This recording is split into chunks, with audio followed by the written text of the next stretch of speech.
Қайырлы күн достар, бүгін сіздермен ашыған сүттен дайындалатын екі ғана жұмыртқадан жасалатын воздушный дәмі өте керемет болып шығатын осындай кекстің рецебімен бөлісетін боламын.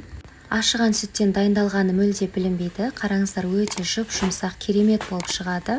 Алдағы уақытта көптеген пайдалы рецепттермен бөлісетін боламын. Каналыма тіркеліп лайк басып, қоңыраушаны басып кетіңіз. Ең алдымен құрғақ ыдысымызға 2 жұмыртқаны саламыз. Үстінен қантымызды салып, жақсылап араластырып аламыз. Араласқан массамыздың үстіне салқын сүтімізді құямыз. Сүттеріңізді пісіріп, ірітіп алмаңыздар. Ашымаған балғын сүт болса да болады.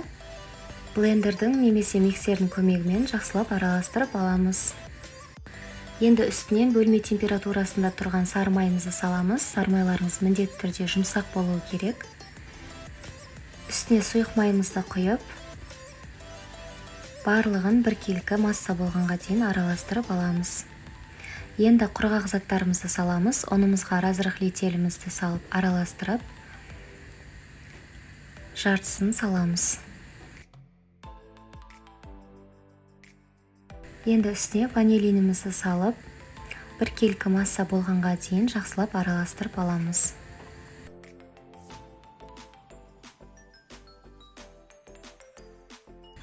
Қалған ұнымызды саламыз. Тағы да араластыруды жалғастырамыз. Ешқандай түйіршіктері қалмайтындай жақсылап араластырып аламыз. Мінекей бізде осындай масса шығады. Енді формаларымызға капсулаларымызды орналастырып шығамыз. Менде осындай форма бар. Сіздер қаласаңыздар силиконовый форма немесе арнайы темірден жасалған формаларға жасасаңыздар да болады. 1,5-2 қасықтан барлығына теңдей құямыз. Егер бұндай капсулаларыңыз болмаса, ыдыстарыңызды майлап құйсаңыздар да болады.